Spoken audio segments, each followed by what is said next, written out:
ក្រោយគឺតកតងនឹងរឿងលោកលឹមកំយ៉ាបាទកិច្ចកម្មរបស់លោកលឹមកំយ៉ានឹងបងប្អូនដឹងហើយជួបចត់ណាស់តាំងពីថ្ងៃទី7ខែមករាឆ្នាំ2025គឺនៅទីក្រុងបាងកកលោកបានស្លាប់យ៉ាងអណោយអធមដោយឃាតករឈ្មោះភីណយបានបាញ់សម្លាប់ដោយមានការជ្រោមជ្រែងពីខ្មែរយើងពីរនាក់គឺមានពេជ្រកំស្រិនដែលឡើងរថយន្តក្រុងទៅប្រាប់ឃាតករថាអ្នកណាដែលត្រូវសម្លាប់ហ្នឹងហើយនឹងមានលោកលីរតនៈរស្មីដែលលោកលីរតនៈរស្មីពីដើមឡើយជាមនុស្សនៅក្នុងគណៈបកប្រឆាំងទេតែក្រោយមកក៏បំបីខ្លួនចូលទៅគណៈបកប្រជាជនជាទីប្រឹក្សារបស់គណៈបកប្រជាជនអីអញ្ចឹងទៅហើយនៅពេលក្រោយមកក៏បែករឿងហ្នឹងចេញលីរតនៈរស្មីហ្នឹងជាអ្នកផ្ទេរលុយផ្ទេរអីដើម្បីឲ្យភីណយហ្នឹងជាធ្នូនៅក្នុងការបាញ់សម្លាប់លោកលឹមកំយ៉ាពីរអ្នកទាំងលោកលីរតនៈរស្មីនិងលោកពេជ្រកំសិនរត់ចូលមកប្រទេសកម្ពុជាបាត់ខ្លួននៅក្នុងប្រទេសកម្ពុជាតាំងពីពេលហ្នឹងបាត់ស្រមោលជឹងអ្នកខ្លះថាប្រហែលជាកពើស៊ីបាត់ហើយក៏មិនដឹងអ្នកខ្លះទៀតថាធម្មតាទេជាសាក់សីដែលអាចមានការប៉ះពាល់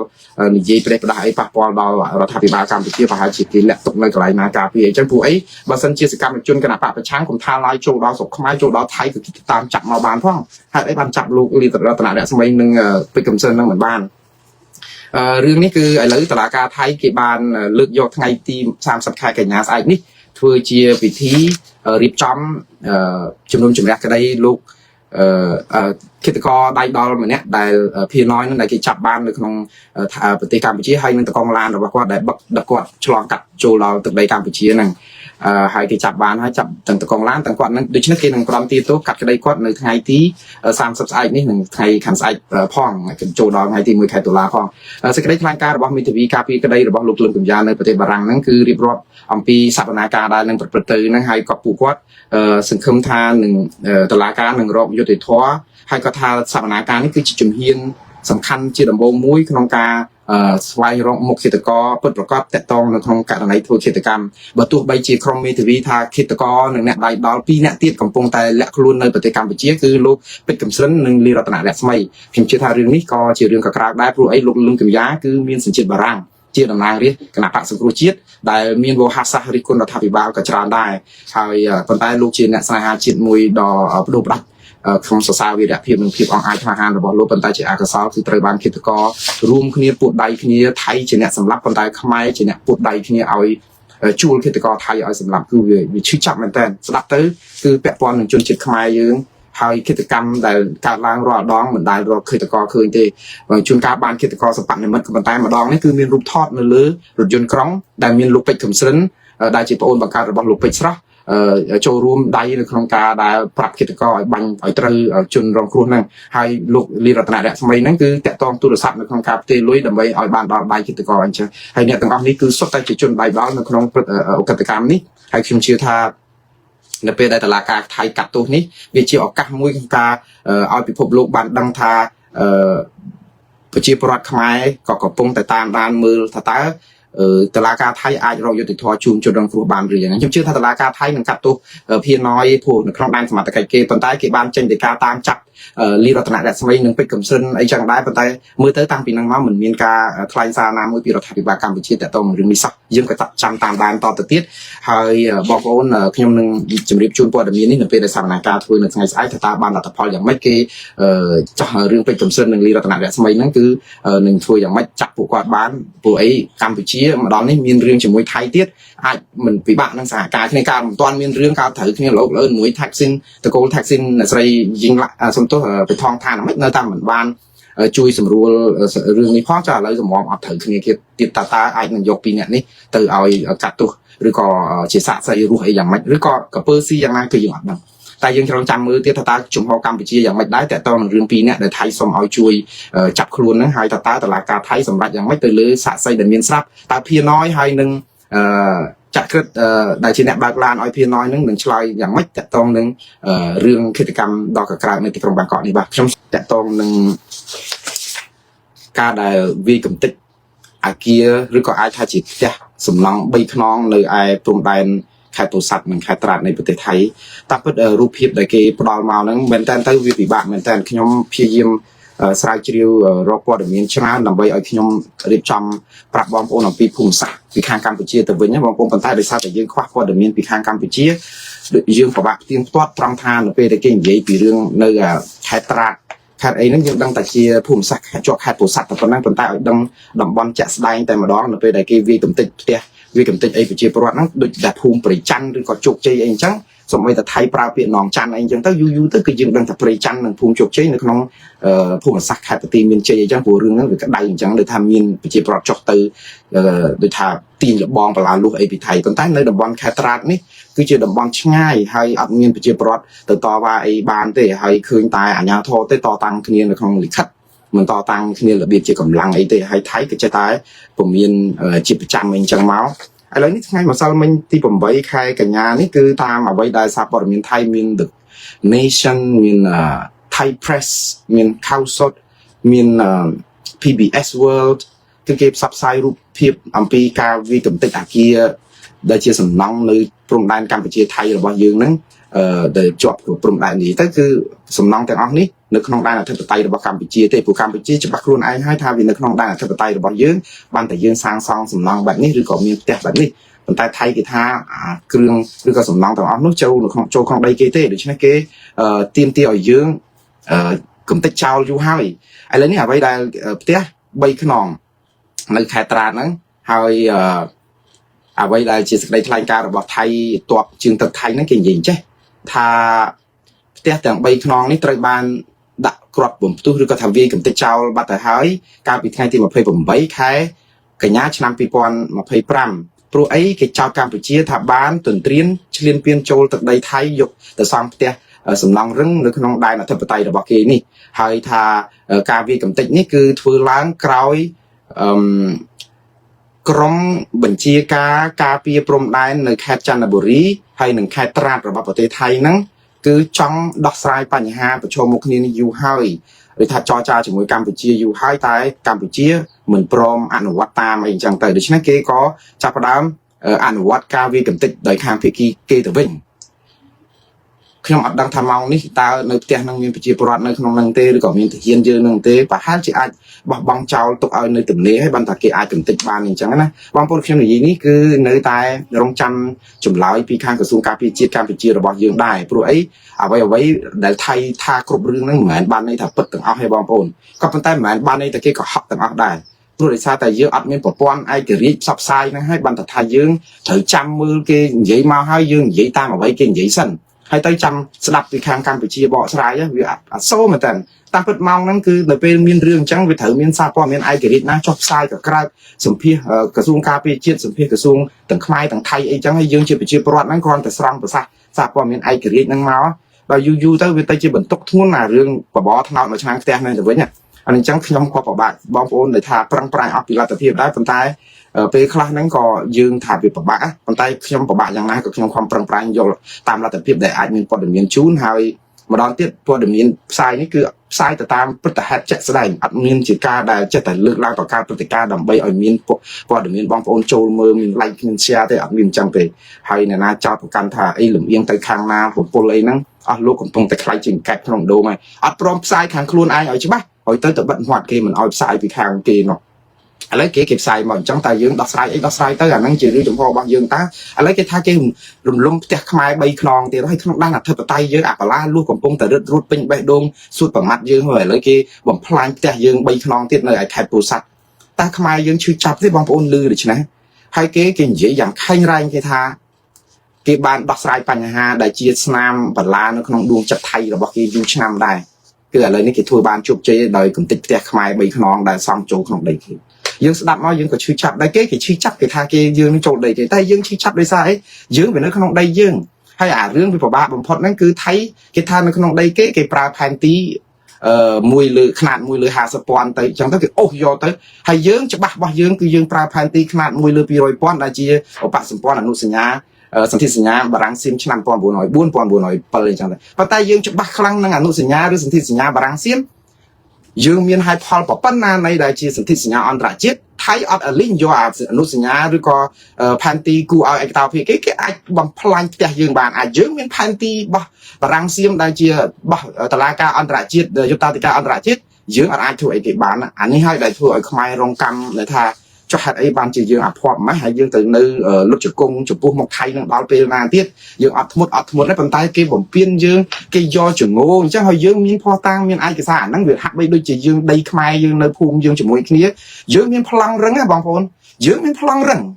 hay dương miên cam mà sức đây cái từ tua squat phăng răng ấy ở hay hồi tới ai nè đây miên tập can đây hay can đây nó sừng nhê sung còn lung tập như anh do má sao kia phải đây năng đây kia lấy kia do này anh dương nè miên phăng răng nó này xong đây nó trâu đây kia rồi cọp te nó chia sầm bạc vào cái trắng kia do tặng món kia rụng lốp kia vi trao lên chứ hay dương nó có to ba à tê nhom miên phăng răng nhom mình ai thua được trên này bàn tê trong mà này thằng này bẩm piên smart ở đây ni smart ở đây nóไอ้ไทยเกษตรยืนถือไอ้บอกเกมีหนาประกันใดสลับวันไอ้พลังตุนพลังไอ้อย่างไม่เกซ้อนนั้นเกมมาปุ่มพลังแต่ยืนบ้านโอ้ยยืนมีพลังเรื่องยืนสกจัดต่อบ่าไอ้ยังอันไอ้แต่เตรียมตีกาเปียดีเด็กบ่ยืนแต่บ่ยืนอันไอ้เก่งเลยบ่ให้เป็นยี่จังบางคนมือจุนนเท่ามูนอะไรนั่งยงสมบัติที่ร้ายเอาไปเชียร์ประวัตินั่งไหมต่อว่านอนคลิปผมแปะกับเพลิงเตาปรุงได้ประกาศกองปลประกาศไอ้จังแต่บ่ยืนเหมือนเป็นจัดนังเพียบอัดหมดหรือว่าเราทำไปบ้านคือว่าบ้านทานจังของขยมก็จังเอาแต่บองโอนกระทายืงมีพลังรึงมาลองเทียบยืงมีพลังรึงกินมีพลังต้นอันนี้มีพลังต้นมากับใจอันนี้มีพลังรึงแต่ยังชี้ชับไม่ชี้ขมายบองโอนให้ยัยtớiทำไม่จังเอาบองโอนชี้ชับไม่ห่อเรื่องรัฐพิบาลขยมมันเอายืงแต่เราเรื่องรัฐพิบาลอะไรมาที่ขยมกรแต่ปรับทารัฐพิบาลยืงดูเจียต้นจรีไปให้ยืงการมุนต้นพลุนขยมทาวิลอให้กลมต้นจรียืงรึงปังยืงกลมรึงรูปปัญตาอะไรนั่งอัดมีหนาแกให้ถัดนี่โดยทาจุมพอดับไปเก๋มาหลุ่มเลี้ยเก๋ชูชายแต่ยืงหนึ่งได้ยืงให้ยืงในที่อ่างทาไทยทัวร์ในบ่มเปลี่ยนตกอ้อยกับนักกรรมการนี่เก๋ชัดใจเต้ากลมอาดอกสลายขมายยืงมีในบางคนมีจำให้หรือขัดระบาดลุกจันบุญดีได้เชียดำนางอ้อยกองตอบเชิงตึกในดำบอลขายโปรสัตจวบขายตราดในจันทบุรีระบาดไทย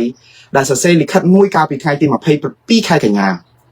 ลูกจันบุญดีบ้านเสหรือขัดนั่งเตยไทยเยอะอัดบ้านเคยหรือขัดกวาดละโหตอแต่ไทยจังปีเรื่องเกี่ยวเอาเรือเตี้ยมวยเนื้อเอาพลุกดมไรนั่งเนื้อมาดมมีตรังเซเรือเตี้ยให้ลุกตรังเซเตียให้ต่อไปให้มีเหมือนกันนั่งคลองหลีคัดไงเพย์ปีใครกันงานชนะปีปอมเพย์ปรามนั่งลุกบนจันดีจันบุญดีนั่งพร้อมตามไทยคือไทยจะเอาเยอะกับเรือเตี้ยใบขน้องลุกตรังเซนั่งจังหนักลายดำบอลนั่งเอาพลุกดมไรนั่งยืงปรับเกธายืงพร้อมรู้เรือเตี้ยหวยขน้องนึ่งกายสมรู้ตรังเสบางคนยังปลาปีอากายสมรู้นั่งเราตากายสมรู้นั่นคือยังลบว่าเอาอย่างงี้สู้พิซซ่าเนี่ยสไลด์สลับเตอร์ยืนของปลาพิซซ่าหรือโยบายไอ้แหวนชายไปเอาแต่กายสมรู้โดยตัวน่ะดำบอลจูมุกมุมใบแต่กายสมรู้คือยังดอกตัวให้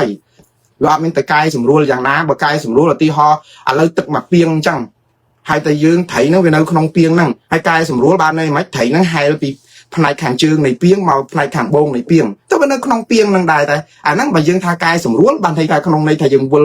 โดตึกปีจืงมาโบงขนมเปียงแต่นี่คือลบตรังเซคือลบบ้านในทายังเตะไตรจันปีเปียงมาบัดอะไรวัดในตีต่างใดๆนั่งเตะบ้านในทายังกายสถานที่ไปยังกายสมรู้นี่คือบ้านในทายังลุกเตอร์ดำไปอ่ะจุ่มลุงโดยฉะนั้นบัตตามาไว้ได้ลูกจันบุญดีทลายปีไงตีมาเพย์ปีใครกันยาเคยข้างพิกีกัมพูชีก็ต่อว่าสมบัติได้ขยมเอาเครดิตแต่ข้างกัมพูชีเหมือนเนื้อวัดเสียมได้แต่ลูกคอมปรังต่อว่านี่ต่อว่านุตเกาตุนี่จุ่มตัวนี่จันเสกได้ทลายการนี่ก็มือเตยตามปูกอดก็เหมือนจังเอาไทย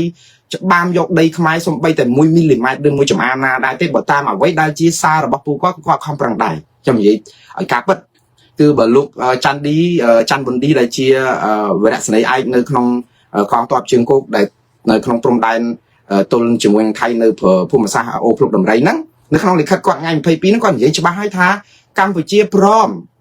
รู้เรือเตะหมวยขน้องลุกตรังเซนั่งกายสมรู้อะไรก็ได้แต่ชิมเราแต่ปลาลุกตรังเซนั่งถ้ากายสมรู้เลยนะทานนั่งแต่อัดพร้อมเอารู้เรือเตะปีเตี้ยผู้ไทยจังเอารู้เรือเตะใบให้ลุกขอตรังเซนั่งขมายปรับทาอัดเต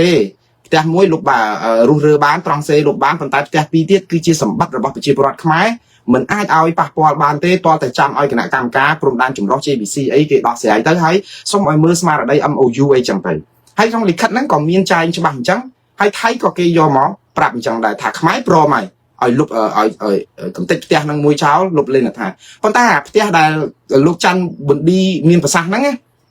แม้แต่มีดอมตรงเจียนหนึ่งหมกหนังหากกระบายตรังเซนั่งโดยเฉพาะไปได้ปราบปีถักเตียนั่ง នៅក្នុងលិខិតឯកសារផ្លូវការហ្នឹងប៉ុន្តែមែនតើវាជាស្នាក់ការប៉ុស្តិ៍ប៉ូលីសប៉ុស្តិ៍នគរបាលប៉ុស្តិ៍យោធានៅព្រំដែនទៅវិញទេបើតាមយើងមើលព្រោះផ្ទះប្រជាពលរដ្ឋមិនមានជាដងទងជាតិអីនៅមុខផ្ទះអីអញ្ចឹងនៅជាប់ព្រំដែនអញ្ចឹងទេតែយ៉ាងណាបើកម្ពុជាថាផ្ទះក៏ផ្ទះទៅព្រោះជួនកាលចង់ឲ្យបងប្អូនយើងស្អំចិត្តយើងស្ដាប់មកថាបើជាផ្ទះទេវាដូចថាបើសំណង់យោធាប៉ុស្តិ៍ប៉ូលីសអីយើងដូចថាស្ដាប់ទៅវាអាក្រក់មើលពេកដែលយើងព្រមរុះរើប៉ុស្តិ៍ប៉ូលីសរបស់យើងបានឲ្យរុះរើចេញពីដែនអធិបតេយ្យខ្មែរយើងស្ដាប់មកហ្នឹងគ្នាមួម៉ៅក្តៅកាហាយងាប់ទៀតហ្នឹងប៉ុស្តិ៍ប៉ូលីសរបស់យើងរើគេឲ្យរើតាមស្រែកក្បាលចិត្តគេអញ្ចឹងងាប់ហើយអញ្ចឹងទៅប្រើពាក្យផ្ទះអីអញ្ចឹងទៅស្ដាប់ទៅក៏វាធូរអញ្ចឹងតិចដែរថាបើផ្ទះជាប្រវត្តិមិនមែនប៉ុស្តិ៍ប៉ូលីសប៉ុស្តិ៍ប៉ូលីសគឺជាដែនអធិបតេយ្យគឺជាអំណាចនៃភាពឯករាជ្យរបស់ប្រជាជាតិមួយតែយើងទៅរើបោះតាមសំណើគេគឺស្ដាប់មកហ្នឹងគឺយើងចោះចាញ់គេខ្លាំងមែនតើណាបើស្ដាប់ប៉ុន្តែឥឡូវនៅក្នុងសេចក្តីថ្លែងការណ៍លិខិតរបស់លោកច័ន្ទមុនឌីកាលថ្ងៃ22នោះលោកប្រាប់ថាផ្ទះឥឡូវផ្ទះក៏ផ្ទះចុះប៉ុន្តែគេឲ្យរើផ្ទះ3យើងថាយើងរើតែមួយហ្នឹងទេ2ទៀតអត់ទេលោកត្រង់សេតែថ្ងៃទី28នេះថៃកំទេចចោលផ្ទះ3ខ្នងតែម្ដងអត់ដឹងថាតើថៃកំទេចផ្ទះ3ខ្នងនេះវាដូចអ្វីដែលគេស្នើពីដើមឡើយដែលថាសុំឲ្យកំទេចតែ3ហ្នឹងយើងសុំឲ្យតែមួយសិនផ្ទះ2ហ្នឹងជាផ្ទះប្រជាពលរដ្ឋហើយចាំគណៈកម្មការកិច្ចការព្រំដែនចម្រុះដោះស្រាយមិនដឹងថាអា3ខ្នងហ្នឹងវានៅក្នុងភូមិអូភ្លុកដំរីហ្នឹងភូមិសាស្ត្រហ្នឹងឬក៏យ៉ាងណាឬក៏ទីតាំងផ្សេងយើងអត់ដឹងគ្រាន់តែដឹងនៅក្នុងខេត្តពោធិ៍សាត់ដោយសារអីថៃគេប្រើភូមិសាស្ត្រជាភាសាថៃហើយយើងទៅវាមិនខ្ញុំវាមិនបកកែភាសាថៃផងយើងមិនទាន់អាចផ្ទៀងផ្ទាត់បានទេប៉ុន្តែអ្វីដែលថៃច្បាស់គឺផ្ទះ3ខ្នងគឺគេបានរំលាយរៀបដល់ដីទៅហើយនៅក្នុងដែនអធិបតេយ្យរបស់កម្ពុជាគេលើកឡើងអញ្ចឹងដូច្នេះអ្វីដែលយើងចង់បានហ្នឹងគឺគ្រាន់តែរងចាំសិនទៅបងប្អូនរងចាំមើលក្រសួងការពារជាតិយើងគាត់មានប្រសាសន៍យ៉ាងម៉េចតបទៅនឹងអ្វីដែលជាចំណាត់ការរបស់ថៃព្រោះអីរឿងនេះគឺជារឿងក្តៅកគុកដូចបាយពុះទៀតហើយបងប្អូនមកអីរំលាយផ្ទះនៅដែនអធិបតេយ្យរបស់ខ្មែរយ៉ាងនេះវារកម្មចិត្តណាស់ដូច្នេះយើងក៏ចាំមើលដែរហើយថៃក៏គេបាននិយាយថាចំណាត់ការរបស់គេនេះគឺមិនបធូរដៃទេហើយបងប្អូននៅពេលដែលគេថាមិនបធូរដៃបងប្អូនមានចាំទេលោកហ៊ុនម៉ាណែតកាលប្រហែលម៉ាត់ទឹកជាមុនហ្នឹងលើកឡើងថាមានប្រភពច្បាស់ការថាថៃកងទ័ពជើងទឹកថៃនឹងប្រើកម្លាំងរឹបអូសឬក៏ដណ្ដើមទីតាំង17កន្លែងទៀតណា17កន្លែងបន្ថែមទៅលើភូមិព្រៃច័ន្ទភូមិជោគជ័យនិងតំបន់ផ្សេងទៀតដែលថៃគ្រប់គ្រងតាំងភ្នំត្រកភ្នំស្អីនឹងមកកណោថៃអត់ទាន់អស់ចិត្តទេគឺថៃគេគ្រោងនឹងមកយកអាតំបន់17កន្លែងពីព្រំដែនខេត្តពោធិ៍សាត់រហូតដល់ខេត្តកោះកុងអញ្ចឹងអាកន្លែងតំបន់អូភ្លុកដំរីនេះគឺជាផ្នែកមួយនៅក្នុងអា17ទីតាំងហ្នឹងតើផ្ទះ3មិញនេះតើវានៅក្នុងអូភូមិភ្លុកអូដំរីហ្នឹងឬក៏នៅទីតាំងថ្មីយើងចាំមើលទៀតតែខ្ញុំជឿថាប្រហែលជានៅក្នុងទីតាំងចាស់ដដែលនឹងច្រើនជាងព្រោះអីវាស៊ីនឹងលិខិតរបស់លោកច័ន្ទប៊ុនឌីដែលលោកមានប្រសាសន៍រឿងអា3ខ្នងដែលថៃស្នើឲ្យរំលាយចោលហើយយើងព្រមថាកំទេចចោលឬចោលតែមួយអា2ទៀតផ្ទះប្រជាពលរដ្ឋអញ្ចឹងអាចរឿងហ្នឹងថៃគេមិនព្រមថាយើងថាចង់កំទេចតែមួយតែថៃគេថាអត់ទេអា2ទៀតហ្នឹងក៏ឥឡូវគេចាត់ការខ្លួនឯងហើយថៃក៏ពុំមានចាត់ការសន្តាគារកាស៊ីណូថ្មដាដែលទុកចោលនៅអាព្រំប្រទល់ខេត្តពោធិ៍សាត់ហ្នឹងមួយទៀតដែរដែលជាចំណុចមួយទៀតចឹងបានន័យថាក្នុង17ហ្នឹងមានអាកន្លែងភូមិភ្លុកអូដំរីហ្នឹងហើយនឹងអាសន្តាគារកាស៊ីណូដែលទុកចោលនៅថ្មដាហ្នឹងដែលថៃបានពមៀនទៀតថាកន្លែងហ្នឹងបើខ្មែរមិនកំទេចអាសន្តាគារកាស៊ីណូនឹងចោលទេថៃកំទេចឲ្យក៏បានឬក៏ឲ្យប្រគល់ឲ្យគេមកឲ្យគេចាត់ចែងតាមការគួរអញ្ចឹងថៃសម្បើមមែនតើនៅក្នុងន័យថារឿងរ៉ាវពីមុនមកដែលមិនដែលឮសោះឥឡូវឮទាំងអស់យើងអត់សូវដែលឮទេរឿងហ្នឹងដោយសារគេសុំកលុំគេត្រូវគ្នាមិនឯងជួយអញជួយឯងមិនមានអា MOU មិន MOU មិនគេត្រូវរើគ្នាដល់ពេលគេឆ្លោះគ្នាដល់គេលែងត្រូវគ្នាតកូលហ៊ុនតកូលថៃស៊ីនបានយើងដឹងមកទាំងអស់ថាងាប់ព្រំដែនហ្នឹងសកេសកាណាស់អញ្ចឹងគេនឹងមិនដឹងជាយ៉ាងម៉េចបងប្អូនអាពេលដែលយើងឃើញមកប្រាវចេះទៅវាអកុសលដែលយើងឃើញដូចថាវារកម្មចិត្តព្រំដែនយើងឆ្លោះគ្នាប៉ុន្តែវាជាគេហៅថាលៀបនៅក្នុងគ្រោះមួយសម្រាប់ប្រជាពលរដ្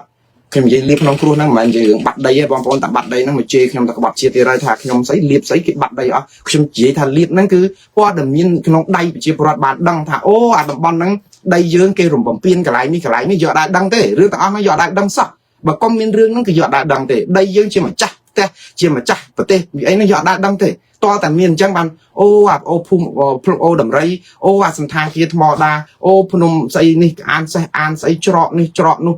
ះអីចឹងទៅយើងចាប់ផ្ដើមដឹងយ៉ាងហោចណាស់ក៏យើងឥឡូវដឹងបានតែសោកស្ដាយទៀតបងប្អូនយើងដឹងប៉ុន្តែមិនកុំសោកស្ដាយហើយនាំគ្នាសម្រក់ទឹកភ្នែកបងប្អូនសោកស្ដាយជូតទឹកភ្នែកបន្តដំណើរទៅមុខទៀតហើយបន្តដំណើរនេះកុំបន្តដំណើរឲ្យគេកុំបន្តដំណើរថាគេយកក៏យកទៅធ្វើម៉េចគេខ្លាំងជាងកុំឲ្យសោះពូជខ្មែរគ្មានពាក្យថាណែឯងយកអីក៏យកចោះទៅដីយើងមិនមែនអញ្ចឹងទេ ណាអញយកអីក៏យកអត់បានដែរគឺក្នុងនាមជាខ្មែរឈាមជ័រជាខ្មែរទោះក្នុងតម្លៃណាក៏ដោយគឺយើងត្រូវតែបដូរផ្ដាច់មិនឲ្យបាត់ដីសំបីតែ1 មីលីម៉ែត្រឬក៏1 ចំអានទេហើយយើងតវ៉ាស្រោះគ្នាប្រជាប្រដ្ឋខ្មែរ17 លាននាក់អត់មានរឿងស្អីណាមកអត់ធ្មត់ឲ្យគេទាំងអស់គេយកអីយកទៅយើងដើម្បីបានសុខសន្តិភាពអត់ទេខ្ញុំអត់មានឲ្យធ្វើសង្គ្រាមទេម្ដងទៀតខ្ញុំអត់មានលើកទឹកចិត្តឲ្យធ្វើសង្គ្រាមទេប៉ុន្តែអត់មានឲ្យគេស្ងាត់អញ្ចឹងហើយសុកថៃយើងដើម្បីសង្ងំសុកព្រោះគេនឹងមានអានុភាពអីជាងយើងថៃមិនបកកែជាងយើងប្រហែលទេបងប្អូនបកកែតែភាពឆ្លៀនពៀននិងភាពកក្លឿនទេប្រើសពាវុធខុសច្បាប់ខុសគោលការណ៍អន្តរជាតិអាហ្នឹងខ្ញុំអត់ហៅថាបកកែទេខ្ញុំហៅថាបំពេញជាបងធំហើយចរិតបងធំបែបនេះកម្ពុជាមានដងដាលទេបងប្អូនយើងជាជនរងគ្រោះប៉ុន្តែជនរងគ្រោះមិនមែនដេកដួលគេទាត់ធាក់យើងគេចាក់យើងបាយយើងបែកមាត់ឈាមហូរកខ្លះហើយយើងសំពះអង្វរគេដើម្បីសុំថាជប់បាយខ្ញុំទៀតទេអត់មានអញ្ចឹងទេអត់ឲ្យណៃរួចខ្លួនទេហើយអត់ឲ្យណៃរួចខ្លួននេះខ្ញុំឃើញកម្ពុជាធ្វើច្រើនហើយខ្ញុំមិនបាននិយាយថាកម្ពុជាមិនធ្វើអីសោះទេយើងតវ៉ាយើងជូនដំណឹងយើងកោលទោសយើងស្នើឲ្យធ្វើនេះយើងស្នើឲ្យធ្វើនោះอย่าតន់ធ្វើគ្រប់ទេបងប្អូនរឿងមួយដែលសំខាន់ដែលកម្ពុជាត្រូវធ្វើឲ្យគ្រប់ចឹងអ្វីដែលកម្ពុជាធ្វើមកហ្នឹងគឺកម្ពុជាធ្វើបានច្រើនហើយប៉ុន្តែថៃស្ដាប់ទេថៃអត់ស្ដាប់ដឹងថៃខ្លាចអីទេគឺថៃខ្លាចតុលាការយុត្តិធម៌អន្តរជាតិថៃអត់ខ្លាចលិខិតកោលទោសនឹងទេថៃអត់ខ្លាចលិខិតផ្លូវការរបស់លោកអ៊ុំរាត្រីផ្ញើទៅអភិបាលខេត្តស្រះកែវនឹងដើម្បីតវ៉ាទេថៃអត់ខ្លាចក្រសួងការបរទេសកម្ពុជាកោលទោសថៃតាមរយៈលិខិតផ្លូវការទៅអគ្គលេខាធិការអង្គការសហជាតិឬក្រុមប្រឹក្សាសន្តិសុខនឹងទេថៃអត់ខ្លាចយើងផ្ញើលិខិតទេទៅលោកអាន់វ៉ាអ៊ីប្រាហ៊ីមដើម្បីឲ្យសម្របសម្រួលកិច្ចការព្រំដែននឹងទេថៃអត់ខ្លាចយើងទៅប្រាប់ថាលើកស្ទួយលោកដូណាល់ត្រាំឲ្យខ្លាយទៅជាអ្នកមានពានរង្វាន់សន្តិភាព Nobel សន្តិភាពដើម្បីឲ្យអាមេរិកនឹងមកចាំជួយធ្វើយ៉ាងម៉េចដាក់សម្ពាធថៃអីទេថៃអត់ខ្លាចចឹងទេព្រោះអាទាំងអស់នេះវាជាកិច្ចការនយោបាយពេលដែលយើងជាកិច្ចការនយោបាយមិនមែនជាកិច្ចការបច្ចេកទេសផ្លូវច្បាប់ទេនៅពេលដែលជាកិច្ចការនយោបាយបើនយោបាយវាអត់មានស្ថានភាពប្រែប្រួលយើងអត់បានមានដំណោះស្រាយបងប្អូនសាកមើលរឿងលោកកម្មសខានិងរឿងគណៈបកសង្គ្រោះជាតិរឿងអីនៅស្រុកខ្មែរទៅដឹងហើយការកាត់ក្តីពួកគាត់ទាំងអយុត្តិធម៌ទាំងអស់គឺជារឿងនយោបាយបើយើងយកផ្លូវច្បាប់មកពួកគាត់អត់ជាប់គុកអត់ជាប់ច្បាប់អីគឺត្រូវរួចខ្លួនហើយដូច្នេះបើស្ថានភាពនយោបាយអត់ធូរគាត់នៅតែជាប់គុកមួយជីវិតអញ្ចឹងមកយោអញ្ចឹងប៉ុន្តែបើស្ថានភាពនយោបាយធូរដោះលែងពួកគាត់អស់មកពេចមិនមែនរឿងច្បាប់ទេវាជារឿងនយោបាយដូចគ្នាអញ្ចឹងរឿងចំនួនជាមួយទល់ដែនថៃខ្ញុំបានប្រាប់បងប្អូនហើយម្ដងទៀតថាវាមិនមែនចំនួនបច្ចេកទេសទេគឺចំនួននយោបាយរវាងអ្នកនយោបាយកម្ពុជានិងអ្នកនយោបាយថៃហើយដំបូងហើយផ្ដើមចេញពីក្រុមគ្រួសារតកូលហ៊ុននិងក្រុមគ្រួសារតកូលថែកស៊ីនតារឿងវាតែប៉ុណ្្នឹងទេប៉ុន្តែឥឡូវរឿងវាវិលធំរហូតដល់ទៅដល់ប៉ាត់ណៃដងដៃរបស់កម្ពុជាបានធ្វើឲ្យខ្ញុំសរសើររដ្ឋាភិបាលកម្ពុជាលិខិតផ្លូវការតវ៉ាជំទាស់ជូនដំណឹងសូម្បីតែរឿងព្រំដែននៅក្នុងប្រាសាទនៅតំបន់មុំបីតាមន់តូចតាកបីនិងតាមន់ធំក៏កម្ពុជាបានធ្វើគោលការណ៍នយោបាយអស់ដែរគឺធ្វើសេចក្តីជូនដំណឹងទៅតុលាការយុត្តិធម៌អន្តរជាតិ ICJ កាលពីថ្ងៃទី15ខែមិថុនាឆ្នាំ2025យើងនេះជូនដំណឹងគេថាយើងនឹងប្តឹងថៃខ្ញុំថារដ្ឋាភិបាលកម្ពុជាធ្វើច្រើនណាស់អស់លោកហត់នឿយណាស់អស់លោកធ្វើគ្មានពេលសម្រាប់ទេពេលដែលកំពុងតែរវល់កិច្ចការតែរឿងអាព្រំដែនគេយកបលាឬក៏សង្គ្រាមជាមួយថៃនេះហត់នឿយប៉ុណ្ណឹងអស់លោករវល់រឿងធ្វើច្បាប់ដកសញ្ជាតិរវល់ពេញប្រទេសទៀតឥឡូវនេះអាចអស់លោកនឹងរវល់នឹងធ្វើច្បាប់ដើម្បីដាក់ក្រុមអ្នកដែលបង្កើតរដ្ឋាភិបាលក្រៅប្រទេសហ្នឹងទៅជាក្រុមឧទានទៀតមិនដឹងថារវល់ប៉ុណ្ណាទេប៉ុន្តែអ្វីដែលអស់លោកកំពុងធ្វើអត់ទាន់ចំលមាស់ទេព្រោះសញ្ញាបៀរបស់កម្ពុជាមិនមែនជាសារនយោបាយផ្លូវការនឹងទេគឺសញ្ញាបៀរបស់កម្ពុជាគឺការដាក់ប្តឹងទៅតុលាការយុត្តិធម៌អន្តរជាតិបើសិនជារដ្ឋាភិបាលកម្ពុជានៅតែតាំងចិត្តច្បាស់លាស់ថាខ្លួនបានដាក់ប្តឹងហើយខ្ញុំថាឲ្យ credit ថាដាក់ប្តឹងចុះចង់អស់លោកធ្វើនយោបាយប្រជាពិធដ្ឋស្អំចិត្តប្រជាពលរដ្ឋឲ្យជឿថាលិខិតមួយសញ្ញាដែលរបស់លោកផ្ញើទៅតុលាការយុត្តិធម៌អន្តរជាតិកាលពីខែមិថុនាកក្កដាខែតុលាចាត់ទុកថាហ្នឹងជាពាក្យបណ្ដឹងក៏ដោយចុះខ្ញុំថាឥឡូវបើអស់លោកនៅចេះថាអានឹងជាពាក្យបណ្ដឹងចុះប៉ុន្តែខ្ញុំនៅតែប្រកាន់ចំហថាអានោះជាសេចក្តីជូនដំណឹងទេវាគ្មានបណ្ដឹងឯណាទេបណ្ដឹងតែគេដាក់គេមានកម្មវត្ថុនៃបណ្ដឹងហ្នឹងបណ្ដឹងរឿងអីបណ្ដឹងយកផែនទីអីមេធាវីមានប្រមាណក្រុមណាអង្គហេតុនឹងរៀបរាប់យ៉ាងម៉េចប្រជាពលរដ្ឋគួរដឹងអីខ្លះហើយតុលាការយុត្តិធម៌អន្តរជាតិនឹងគេផ្សាយបានទទួលបណ្ដឹងនៅអានឹងបានបណ្ដឹងបើអត់មានទេគឺអស់លោកគ្រាន់តែជូនដំណឹងហើយជូនដំណឹងគ្មានបានការអីទេព្រោះតុលាការ ICJ អត់ត្រូវការជូនដំណឹងអីទាំងអស់បើមានពាក្យប្តឹងទៅអាហ្នឹងឯងដែលថៃខ្លាចខ្មែរហ្នឹងគឺខ្លាចកន្លែងហ្នឹងឯងអាក្រៅពីហ្នឹងថាអត់មានខ្លាចអីទាំងអស់ บางคนเติมมือบางคนเติมต่อว่าจะมวยไทยเติมดอกใส่นั่นได้cáiคลาดยื่นไงcái nhở nhớtยื่นไงcáiพวกcái nhiên năng ca bổng biên phải hay cái do bà la luôn máu dương ở hiền rớ dương ở một cái đăng cái si dương ban à họ cái chập đam chi tròn xe dương ở ai thử cái chụp lơ cái rụng lít ra chia bọt nó phun chụp chơi cái đặt vào cô phương cái đặt camera cái đặt vang non không mau cái đặt xây ta cái time bật linh mau buôn mà pon buôn rồi nè cái tranh chập anh nha sắp cái xây cái đặt mau tặng à cứ cái admin ban nhìn nhớt nâng à vây đại dương tranh sẽ cái thay ca chỉ là cái nặng nhiều bài thì pro thay cái đăng tha รื่องนโยบายแบบนี้ยังจังสลับครูนที่ก็ไทยอัดอย่างเงี้ยแต่ไทยอย่างเงี้ยแต่มวยแต่คือเรื่องดังไทยตลาดการอยู่ในทออันตรายเฉียดตัวไทยบ้านปรับตั้งปีดามตีให้เงี้ยเงี้ยขมายนั่นคืออัดเฮียนเตอลางเตอตลาดการนั่นเลยจับตุกทาตลาดการICJเขาเมียนจุดตาติการเรื่องปฏิกรรมปฏิไทยพ่อจนครูเอาแต่ตัวสกอร์อะไรเพราะไทยเรื่องไทยแต่ตัวสกอร์มันแต่แตะต้องไอ้เรื่องขมายcái bom piên dương hạt ấy cái dương mà nạp vào đó lấy những khi mà đong tiệt bom ôn phải chỉ trinh những khi mà té này tham môn là red show na còn vậy tại vì riêng đặt vào đăng tại ICJ đấy bom ôn để sao khi sẵn lánh từ đây không ai khi đang thay đổi ta bị ba không ai mình ai từ to tăng chỉ mùi kê bàn thế là không sàn là phép để dương sọc chật dọc vì thi một bạn này cả hai năng hay trong một có tới dương ban sọc xong thì phép chỉ mùi kia bàn tay mình ai sọc xong thì phép nơi bên đây bẩn lá mà rất ruột bé đông dương mút bà lá từ bé đông từ thao vào mắt từ ấy chẳng hạn lấy cái máu rủng ly cái máu cũng tích cha dương đau đồng bắn đập bấm ti tăng tiết nơi bị khai po sát đau khai có cái chập vào đám hay bà sân chỉ on lúc này thưa được cho nên không thay chi mình thoát đi sự kiếm chỉ mùi thay tiết têรูปปัจเจกปลอดขมายส่งไปแต่ออกลูกจิตเฮียนจีไอ้นั่นก็ลูกระกำจับได้ปลุยยังสดับเมาคำต่อสู้แปะลีชีวิตมนุษย์ออกมากันเนาะจะดาเปจังขอยจับเมียนบัดชุบบังก็ย่อบานตะเตตัวเว้นจังไปช่วยสังเกตไอ้สลับมนุษย์เถอะไอ้บางปอนโยธียังในจูมุกก็ลงจะมาเฉียนเงินกำลังเลยนะให้ข้างมาดองเต้ข้างบัดเลิกจะได้ช่วยสังเกตเต้ปลุกอัดเงินจำนั่งได้แบบตู้ใบยืนเกยคลังด้วยยังเศร้าไอ้อัดควอลสมัยนี้ก็อัดช่วยสังเกตเต้บางปอนเวียจักกำลังไปได้cái dọc sập bia vọt dọc ấy năng máu còn tại đầm bay cà bia chiết tục tôi năng ca chuyền piên lọ hai con tay mình đo thằng từ chập đam bánh kia thì vì pro ấy vì hô sầm máy phóng hay vì bằng hai nhóm phép khoa civilization á phép khoa Arya thoa khoa phépจัดตุ้มในนโยบายในการตูในสับแบบอย่างที่ไอ้ทั่วบ้านจังจับใบมินตลาดการอยู่ในทัวอันตรายชิดไอ้บอมโอจังจับใบมินตลาดการปรุงตอนอันตรายชิดไอ้จับใบมินตลาดการรบในเส้นมนุษย์ไอ้จับใบมินตลาดการทวีปแอฟริกในเส้นมนุษย์ไอ้เบอร์สันจิเกบังการตลาดการนั่งมาดำใบกรอนแต่งกุยจำมือออกลูกพญาซาทลายกาเข้าตุจูดำนังจุ่มตัวประชังไอ้แต่ปนนั้นว่าไปตลาดการบอกออกลูกก่อนทลายซาประชังต่อวาเข้าตุนั่นไงคือเกี่ยวกับบ้านสมนมเรื่องซักอันนั้นเป็นเรื่องปกติขมายยังจังใบขณีใบกระบาใบกระบงอัดพร้อมพดังผลิตเนื้อแต่เชงสิกระไดทลายการมันสบายจัดในการในการละแต่ฉลองฉลายแต่ปีเนี่ยบอมพออันไหนกรมพิกีได้ตุ่มเนาะผลิตอัดดังเรื่องให้ผลิตเก็บเงินเรื่องเกมากันนอนั่งจังโดยใช้บอกอัดแต่ดังเกแต่เกดอกสลายอย่างไม่อะไรนี่จังโดยขณีบาสันเจเกรุมลีแต่ยังใบขนองทางเตียให้ติ๊กเกนึงรุมลีคาสิโนทมอดานติ๊กเกนึงเอาลูกตรังเซนอาดับบันดับผมเปิลเตียให้นาเป้ได้ยืนกับปงแต่นอมขณีก็อาดับบันดับเปิลภูมิปริจันภูมิจุกใจภูมิไอ้อะไรกิจับดามทัวสำนองเรื่องไอ้บัตรให้กิบานดักสิกระไดประกาศเตี้ยท้าภูมิปริจันภูมิจุกใจคือจิปริกาปีหรือบ่ประเทศไทยบางคนนาเป้ได้ยืนดักปลาปีถ้าปริกาปีโดยยืนได้ทอมจิตในกาปีปริหรือบ่ขมายยังจังในนาโจคือกิจับให้ส่งกลมท้าไล่ดาวแต่จนจิตไทยก็มีปัญหาและโจหลับรายการไปเกจอดตุ่มหอมจนจิตขมายบ้านนี้คือขยมในยีนี่คือวิเหงโดยเฉพาะโจมนุษย์สินเจตนานติดใจปนตายขยมในตายกระทาขมิ้นไอ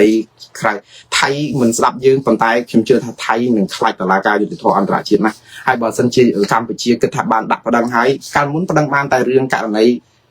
แต่ขยมยีถาถาประดังนั้นขยมจำยีถาพร้อมชื่อรัฐบาลถ้าประดังจบปันตายมาดอนมองนี่เข้มเลยแต่มา100%ถ้ารัฐบาลบางตอนประดังแต่เลยถ้าชื่อจบถ้าบานประดังดับบานมุมใบภาษาตามอนโตยตามอนทุ่มนภาษาตากระใบเรื่องนี้อัดเมนตรำปันดังแต่เตียนตัวหาการบกายมีถุนานั่งเบิดรัฐบาลอ่างถ้าบานประดังจังกระได้ก็เรื่องแล้วเป็นปันพนมไหมหนังเรื่องพรมแดนขมายไทยซึ่งต่างอ้อไหนั่นโดยเฉพาะบอสันเจียวตีห่อถ้าบานดักประดังจ่อตาคายมีถุนาแต่ดักคายมีถุนาก็บันดังนี่ก็ถือไทม์ดับมาเพย์บันดังเตี้ยได้เพราะไอ้เรื่องวิพนมตรพองเรื่องชรอานใส่พองเรื่องเนี่ยภูมิปริจันภูมิโจกเจนี่พองเรื่องอะไรนี่ก็มาไว้ที่นะภูมิโอพลุกดำไรนี่พองเตี้ยหาเรื่องธรรมดานั่งจิตมาดอเลยเรื่องประมาณเซนนั่งกับนั่งสเตอร์ปะให้เจรธาปิบ้าอย่างเจดังจำดอกเกอที่ฮอเกขุมติเกเชลียนเปียนเกโจลมาจังตื่นเตียนให้ยืงอัดบานตื่นต่อตางโยไอมาบ้านจำดักปีประดังหรือก็อย่างไรก็ ខ្ញុំថាវាអាចចឹងដែរចាំមើលសិនចាំគេរំលាយយើងគេចូលមកគេដាក់តបគេមកអានឹងចូលទន្ទ្រានដីយើងអានឹងចាំយើងប្តឹងអាចអញ្ចឹងក៏ថាបានប៉ុន្តែបើអាចអញ្ចឹងហ្នឹងក៏ធ្វើឲ្យខ្ញុំមិនយល់ទៀតចោះព្រៃច័ន្ទហើយនឹងភូមិជោគជ័យគេចូលមកដល់ហើយហ្នឹងមិនក៏តែមិនប្តឹងហើយមិនក៏មិនដាក់ពាក្យហ្នឹងទៅតុលាការយុត្តិធម៌អន្តរជាតិឬមួយក៏យើងចាំអីគេទៀតហ៎ភ្នំទ្របគេឡើងពេញអស់ហើយហ្នឹងគេផ្សាយរាល់ថ្ងៃហ្នឹងហើយភ្នំទ្របហ្នឹងមាននៅក្នុងពាក្យបណ្ដឹងកម្ពុជាពីកាលបើសិនជាដាក់កាលមុនបើទូថាបានដាក់ក៏មានតែ4កន្លែងហ្នឹងប្រាសាទតាមាន់តូចប្រាសាទតាមាន់ធំប្រាសាទតាកបី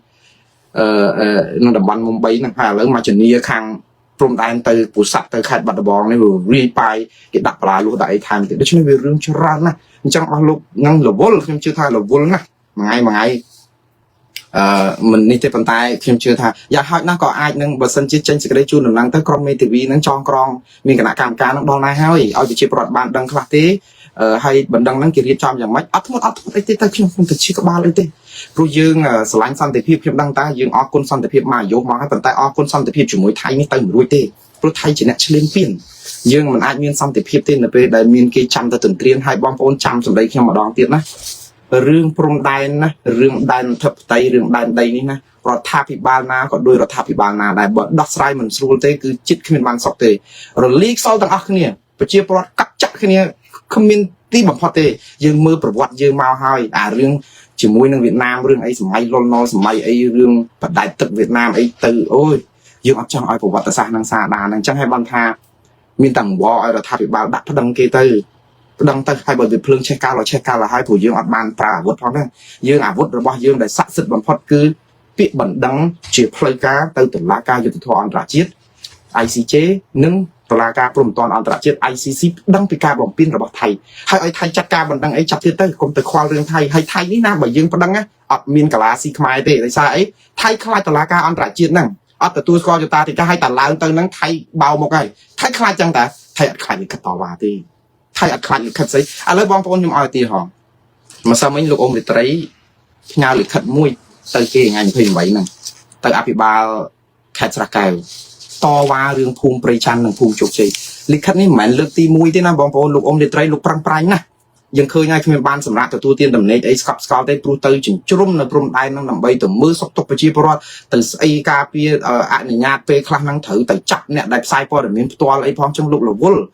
ខ្លាចគេផ្សាយព័ត៌មានផ្ទាល់ពីព្រំដែនហ្នឹងព្រោះយើងកំពុងតែខ្សត់ព័ត៌មានហើយយើងនាំគ្នាទៅផ្សាយពីព្រំដែនធ្វើឲ្យបំពុលទុកលោកអ៊ំរាត្រីនឹងទៀតព្រោះលោកត្រូវដោះស្រាយបញ្ហាព្រំដែនជាមួយថៃហើយយើងនាំគ្នាទៅផ្សាយព័ត៌មានផ្ទាល់ឲ្យឃើញថៃយកបន្លាលុះឈូដីឈូអីនឹងវារកម្មដល់អាជ្ញាធរណាដែលកំពុងតែអត់ធ្មត់ហេតុអីបានជាអស់លោកទៅផ្សាយបែបនេះបើអស់លោកផ្សាយបែបនេះគឺលោកហែកទ្រូងឲ្យក្អែកចឹកហើយព្រោះកម្ពុជាអត់ចង់ឲ្យខ្មែរយើងឃើញអំពីបន្លាលុះនឹងវាចូលជ្រៅពេកនៅក្នុងបេះដូងថ្លើមប្រមាត់អញ្ចឹងលោកកំពុងតែធ្វើឲ្យលោកអ៊ំរាត្រីអត់បានសម្រាប់ពេលរាត្រីទេបាទអាហ្នឹងចឹងនិយាយចឹងបងប្អូនថាឮ10ទៀតហើយចឹងកម្ពុជាទៅបង្ក្រាបសម្លេងដែលផ្សាយពីរឿងការពិតអញ្ចឹងអត់ឲ្យនរណាផ្សាយទេអារឿងព្រំដែនថៃវិញហ្នឹងនិយាយពីយកអាទិសយកអាត្រាក់យកស៊ីម៉ង់មកចាក់ថៃផ្សាយស្រោចដើម្បីប្រាប់ថាថៃយកដីខ្មែរវិញអាគេយកបានហើយហ្នឹងអត់ឲ្យផ្សាយទៀតព្រោះអីយើងអត់ធ្មត់យើងកុំឲ្យប្រជាពលរដ្ឋដឹងអំពីគេយកដីអីព្រោះតែយកយើងកំពុងអត់ធ្មត់ខ្លាចកេងលោវាដាច់អាបត្តិយើងខំប្រឹងតាំងសមាធិអញ្ចឹងនៅពេលដែលមានយកស្រីស្អាតយកអីមកសម្ញែងមុខស្លៀកខ្លីខាច់លើខាច់ក្រោមយើងសូត្រធរទៅវាដាច់អាបត្តិតែបើកភ្នែកទៅវាឃើញវាអត់សំខាន់រឿងស្រីស្អាតរឿងស្អីយកមកមុខទេសំខាន់រឿងការតាំងសិលរបស់យើងតែយើងច្បាស់លាស់ប៉ុណ្ណាតែយើងអត់ច្បាស់ខ្លួនឯងចិត្តយើងក៏អត់ជ្រះថ្លាចង់ទៅសូត្រដាច់ខ្យល់ស្លាប់ទេក៏មិនទៅព្រះនិព្វានអីនឹងកើតដែរអញ្ចឹងបានថាវាពិបាកអញ្ចឹងហ៎បងប្អូនឥឡូវហ្នឹងយើងវាពិបាកអញ្ចឹងដល់ចាអាជ្ញាធរជាងការដោះស្រាយបញ្ហានេះគឺយើងទុកបិទវិញអាហ្នឹងដូចយើងលាត់ស្បែកឬក៏ថាចង់និយាយថាមុតកបិតអីជ្រៅខ្លាំងដែលវាស៊ីរួមដល់ឆ្អឹងអីអញ្ចឹងទៅយើងអត់យកថ្នាំផ្សះមកលេបទេយើងយកបងរបួសយកមករុំបិទពីក្រៅហើយអត់ប្រាំងលេបថ្នាំផ្សះហើយយើងថាបាត់ហើយបាត់ចិត្តស្អាតប៉ុន្តែវាឈឺចាប់នៅខាងក្នុងហ្នឹងណាគេអត់បានឃើញមែនអូអត់អីជាខាងលើមើលទៅគេបិទមកស្អាតប៉ុន្តែខាងក្នុងវាអត់ផ្សះជាទេដូចគ្នារឿងហ្នឹងអញ្ចឹងយើងចង់បានថាខ្ញុំមិនមែនតែទៅឃើញរដ្ឋាភិបាលលោកប្រឹងអាជ្ញាធរដែនដីប្រឹងណាស់ហើយអ្នកដែលពិបាកជាងគេបំផុតគឺអ្នកដែលនៅជាប់ព្រំដែនហ្នឹងអាជ្ញាធរឬអភិបាលខេត្តដែលជាប់ព្រំដែនហ្នឹងមានពោធិ៍សាត់មានកោះកុងមានប្រទីមានជ័យជាពិសេសគឺលោកអ៊ំរាត្រីនៅអាម្ដុំភូមិជោគជ័យនិងភូមិព្រៃច័ន្ទហ្នឹងគឺសម្បើមមែនតើព្រោះថៃចេញច្បាប់អាជ្ញាសាស្ត្រលោកផ្ញើលិខិតទៅគេតវ៉ាជំទាស់គេថាភូមិព្រៃច័ន្ទហ្នឹងភូមិជោគជ័យជារបស់ខ្មែរទេឬក៏តំបន់ហ្នឹង ទុកឲ្យគណៈកម្មការជំរុះកិច្ចការព្រំដែនគេដោះស្រាយទៅកុំឲ្យធ្វើអីប្រទេសប្រដាស់ទៀតព្រោះយើងមានបទជប់បាញ់មានអីហើយកុំឲ្យរុះរើកុំឲ្យអីទៀតប្រជាពលរដ្ឋរស់នៅនឹងច្រើនឆ្នាំហើយតាំងមុនមាន MOU អីលោកសរសេរតែរហូតចឹងលើកទី2ក៏លោកសរសេរហើយឲ្យប្រាប់ទៅអាជ្ញាធរថៃកុំមកកាត់ទោសររឿងប្រជាពលរដ្ឋខ្មែរក្នុងដែនដីខ្មែរអីធ្វើនឹងមិនត្រូវទេដល់ពេលអភិបាលខេត្តស្រះកែវក៏តបមកវិញនឹងគាត់ថាម៉េចទេគាត់ថាអត់មានស្ដាប់លិខិតរបស់លោកអ៊ុំរាត្រីអីទៀតទេគឺអ្វីដែលជាគោលដៅជាក់លាក់របស់ថៃគឺត្រូវតែអនុវត្តតាមគោលការណ៍ឲ្យខាងតែបានឥឡូវនៅសល់ពេលតែប្រហែលថ្ងៃទៀតទេឥឡូវគេលុបបដា 5-6 ផ្ទាំងនៅលើអាភូមិពេជ្រច័ន្ទនិងភូមិជោគជ័យនឹងដើម្បីប្រាប់ថាតំបន់នេះជាព្រៃការពារហើយចាប់ពីពេលនេះតទៅគឺប្រហែលជាមួយអាទិត្យទៀតអ្នកណាក៏ដោយចូលព្រៃការពារហ្នឹងគឺគេនឹងចាប់ផ្ដន់ទាទោសកាត់ទោសសម្បើមទាំងខ្មែរទាំងថៃអូយអានេះមិនតែនតែម្ដងបងប្អូនទាំងអស់គ្នាហើយគេអត់មានទៅស្ដាប់លិខិតយើងទេដោយសារអីគេថាអស់ហើយគេថាអស់ការអត់ធ្មត់របស់គេទៀតគេទុកពេលយើងនឹងវាគ្រប់សពទៀតគេជូនដំណឹងយើងច្រើនលើកការគេតែយើងអត់ព្រមជលិះប្រជាពលរដ្ឋចេញពីភូមិដូច្នេះបងប្អូនបន្តិចទៀតណាយើងនឹងមានបញ្ហាធំមែនតើដោយសារអីគេជលិះប្រជាពលរដ្ឋខ្មែរគេរំលាយផ្ទះរបស់យើងហ្នឹងឥឡូវគេជោគផ្លូវគេជោគអីគេធ្វើបរិចធ្វើគ្រោះអីពី3 4 5ម៉ែត្រទៅ8ម៉ែត្រពីអីនិយាយទៅភូមិជោគជ័យនិងភូមិព្រៃច័ន្ទហ្នឹងបាននៃខ្លាយទៅជាទឹកដីថៃសើត 100% នៅក្នុងការក្រោមការគ្រប់គ្រងរបស់គេតែកម្ពុជាបានដែរ